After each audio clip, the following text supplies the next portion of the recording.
අපි අද යන්නේ ගොඩක් ඈත අතීතයට.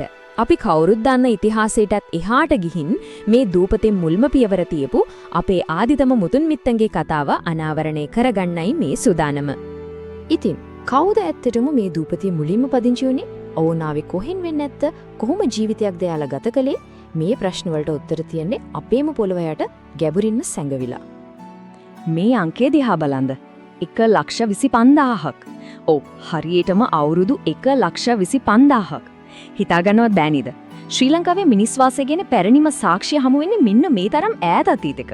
ඒ කියන්නේ පතිරාජවල කියන ප්‍රදේශයෙන් හමු වුණු බොරළු තට්ටුවකින්. හොඳයි. ඉතින් මේ තමයි අපේ අද ගමනේ සැලැස්ම. අපි කතා කරනවා මුලින්ම පළමු ශ්‍රී ලාංකිකයෝ ගැන, ඊළඟට ඔවුන්ගේ ගල් යුගයේ ජීවිතය ගැන, පොළොවෙන් හමු වුණු හෝඩුවාවන් ගැන කතා කරලා නව යුගයක උදාවත් එක්ක යකඩ යුගයේ පදිංචි වීම දක්වාම යනවා. හරි. එහෙනම් අපි පටන් ගමු පළමු කොටසින්. පළමු ශ්‍රී ලාංකිකයෝ. මේ මුල්ම කාල පරිච්ඡේදය අපි හඳුන්වන්නේ ප්‍රාග් ඓතිහාසික යුගය කියලා. නැත්නම් සමහරු කියනවා ගල් යුගය කියලා. මේ කාලෙදී මිනිස්සු ජීවත් වුණේ දඩයම් කරලා, කැලෙන් ආහාර එකතු කරලා. ඉතින් මොකද්ද මේ ප්‍රාග් ඓතිහාසික යුගය කියන්නේ? සරලවම කිව්වොත් මේ තමයි අපේ මුතුන් මිත්තන්. ඒ කියන්නේ හෝමෝ සේපියන් වරු නිරන්තරයෙන්ම පැවැත්ම වෙනුවෙන් සටන් කරපු කාලය. එයාලගේ ප්‍රධානම අතරම එකම තාක්ෂණය තමයි ගලින් හදාගත්ත ආයුධ. මුළු ජීවිතේම රැඳිලා තිබුණේ ස්වභාව ධර්ම මත. හොඳයි. එහෙනම් අපි බලමු මේ ගල් යුගයේ ජීවිතය ඇත්තටම කොයි වගේද තිබුණේ කියලා. එයාලා මේ විවිධාකාර පරිසරවලට අනුවර්තනීය වෙලා නොනැසී හිටියේ කොහොමද කියන එක තමයි පොඩුමම දේ. මේ චිත්‍රය දිහා බැලුවම ඒ ජීවිතය ගැන හොඳ අදහසක් එනවා. එයාලා ජීවත් වුණේ 15ත් 50ත් අතර පොඩි කණ්ඩායම් විදිහට එක තැනක හිටියේ නෑ, නිතරම ආහාර පස්සේ ගියා. ඒ කියන්නේ සංචාරක ජීවිතයක් ගත කළේ. වැහි කාලෙට විතරක් මේ වගේ ගුහාවල නවාතැන් ගත්තා. ඔවුන්ගේ කෑම වේල ගැන කතා කළොත් ඒක ඇත්තටම පුදුම හිතන තරම් විවිධයි. ඒ ප්‍රදේශයේ දේශගුණයට අනුව කෑම සම්පූර්ණයෙන්ම වෙනස් වුණා. බලන්න, තෙත් කලාපෙදි ගොඩබිම ගොළුබෙල්ලන්, වල්දෙල්, කිතුල් වගේ දේවල්. ඒත් වියලි කලාපෙට ගියාම තලගොයින් වගේ සත්තු දඩයම් කළා. මේකෙන් පෙන්නන්නේ එයාලා කොච්චර දක්ෂ විදිහට පරිසරයත් එක්ක ජීවත් වුණාද කියන එක. බැලු බැල්මට මේවා නිකම්ම ගල් කෑලි වගේ නේද? ඒත් රැවටෙන්න එපා. මේ තමයි ඒ කාලේ තිබුණු හයි-ටෙක් මෙවලම්. මේවට කියන්නේ ජ්‍යාමිතික ක්ෂුද්‍ර ශිලා කියලා. හිතන්න සෙන්ටිමීටර් 7.5කටත් වඩා පොඩි. මේවා නිකම්ම පාවිච්චි කළේ නෑ. මේ කුඩා කෑලි හරියට අද කාලේ මැෂින් එකක පාර්ට්ස් වගේ ලී දණ්ඩකට හරි ඇට කෑල්ලකට හරි සවි කරලා ඊතල හෙලි වගේ හරිම සංකීර්ණ දියුණු ආයුධ හදාගත්තා. හරි. දැන් අපි බලමු මේ හැමදේම අපි දන්නේ කොහොමද කියලා. මේ තොරතුරු ඔක්කොම අපිට ලැබෙන්නේ පොළව යට සැඟවුණු හෝඩුවාවල් වලින්. විශේෂයෙන්ම මේ මිනිස්සු ජීවත් වුණු ගර්ගුහාවලින්. මෙන්න තියෙනවා ඒකට හොඳම උදාහරණයක්. පාහියංගල ලෙන අවුරුදු 38000ක් විතර පරණයි. මේ වගේ තැනක් එයාලට නිකම්ම නවාතැනක් විතරක් නෙවෙයි. ඒක එයාලගේ ගෙදර, වැඩපළ, අන්තිමට එයාලගේ සුසාන භූමියක් වුණා.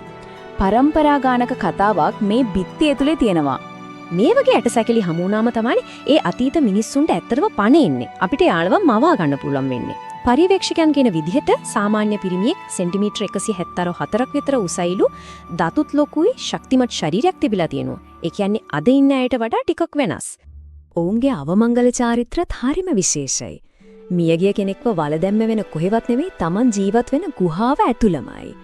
ඊටත් වඩා පුදුම දේ තමයි සමහර වෙලාවට කාලයක් ගියාට පස්සේ ඒ ඇටකටු ආයෙත් ගොඩ අරගෙන රතුපාට ගුරුගල් කියන දෙයකින් ආලේප කරලා මොකක් හරි චාරිත්‍රයක් කරලා තියෙනවා. මේකෙන් අපිට හිතාගන්න පුරුවන් මරණය ගැන ජීවත් වන අයයි මියගිය අයයි අතර තියෙන සම්බන්ධය ගැන යාලට ගැඹුරු විශ්වාස පද්ධතියක් තිබුණා කියලා. හොඳයි. දැන් අපි එන්නේ මේ කතාවේ ලොකුම හැරවුම් ලක්ෂයකට. ඒ තමයි ගල් යුගයේ ඉඳන් යකඩ යුගයට සිදුවුණු මාරුව. මේක එවැනිකම් වෙච්ච ලොකුම සමාජ පෙරළිය කියවොත් නිවැරදි. මේ වෙනස මේ සටහනෙන් හොඳටම පැහැදිලි වෙනවා. එක පැත්තකින් ගල් යුගය, අනිත් පැත්තෙන් යකඩ යුගය. බලන්න, මෙවලම් ගල් වලින් යකඩ වලට මාරු වෙනවා. තැනින් තැනට යන සංචාරක ජීවිතේ ඉවර වෙලා ස්ථිර පදිංචියට එනවා. දඩයම් කරන එකට අමතරව ගොවිතැන පටන් ගන්නවා. ගුහාවල වලදාන එක නවත්තලා විධිමත් සුසාන භූමි පාවිච්චි කරන්න පටන් ගන්නවා. සම්පූර්ණ වෙනසක්. හැබැයි මේ මාරුව එක රැයකින් වුණු දෙයක් නෙවෙයි. මේ කාලරේඛාව දිහා බැලුවම පේනවා මේක අවුරුදු 10 ගානක් තිස්සේ හිමින් සිද්ධ වෙච්ච ක්‍රියාවලියක් කියලා. බලන්න ක්‍රිස්තු පූර්ව 2400 දී විතර බෙරගලින් මුල්මු සුසාන භූමිය හමු වෙනවා. ඊට පස්සේ හල්දුම් මුල්ල රංචා මඩම අන්තිමට ක්‍රිස්තු පූර්ව 1129 වෙද්දී උඩරංචා මඩමින් ස්ථිර ගියක් හදපු සාක්ෂිත් හමු වෙනවා. හරි. දැන් අපි බලමු මේ අලුත් ස්ථිර සමාජය ගැන තවදුරටත්. ගොවිතන, ලෝහ කර්මාන්තය, ස්ථිර ගෙවල් මේ හැමදේම එකතු වෙලා ජීවිතේ කොහොමද වෙනස් කළේ කියලා. මේක තමයි ඒ විප්ලවයේ සංකේතය.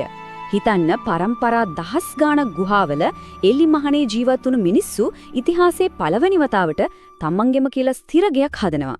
මැටි ගහපු ලී වැටවල් වලින් සමහර විට පිදුරු හෙවිලි කරලා. මේක නිකම්ම ගොඩනැගිල්ලක් නෙමෙයි. මේක අලුත් ජීවන රටාවක ආරම්භය. ඊළඟට මේ මැටි භාණ්ඩ මේව නිකම්ම පාවිච්චියට ගත්ත භාජන විතරක් නෙවෙයි. බලන්න මේකේ තියෙන දියුණුව.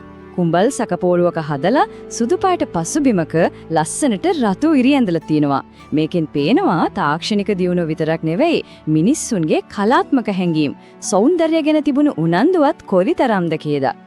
හැබැයි මතක තියාගන්න ඕන වැදගත්ම දේ තමයි මේක පරණ දේ සම්පූර්ණයෙන්ම අතෑරලා අලුත් දේ විතරක් බදාගත්ත කාලයක් නෙවෙයි. ඒක මිශ්‍රණයක්. ඔව් යකඩ මෙලවලම් ස්ථිර ගම්මාන මැටි භාණ්ඩ වගේ අලුත් දේවල් ආවා. ඒත් ඒ අතරම මුවන් වල් ඌරන් ඩඩයම් කරන එක සමහර ගල් ආයුධ පාවිච්චි කරන එක වගේ පරණ සිරිත් විරිත් දිගටම පැවතුණා. ඉතින් මේ පුදුමාකාර කතාව තාමත් ඉවර නෑ. පුරාවිද්‍යාඥයන් අදටත් පොළව යටින් මේ කතාවේ අලුත් පිටු පෙරලිමින් ඉන්නවා. ඒ නිසා අපිට අහන්න වෙන ප්‍රශ්නය තමයි අපේ ආරම්භය ගැන අපි තවමත් නොදන්න අපේම පායට සැඟවිලා තියෙන රහස් තව කොච්චර ඇද්ද?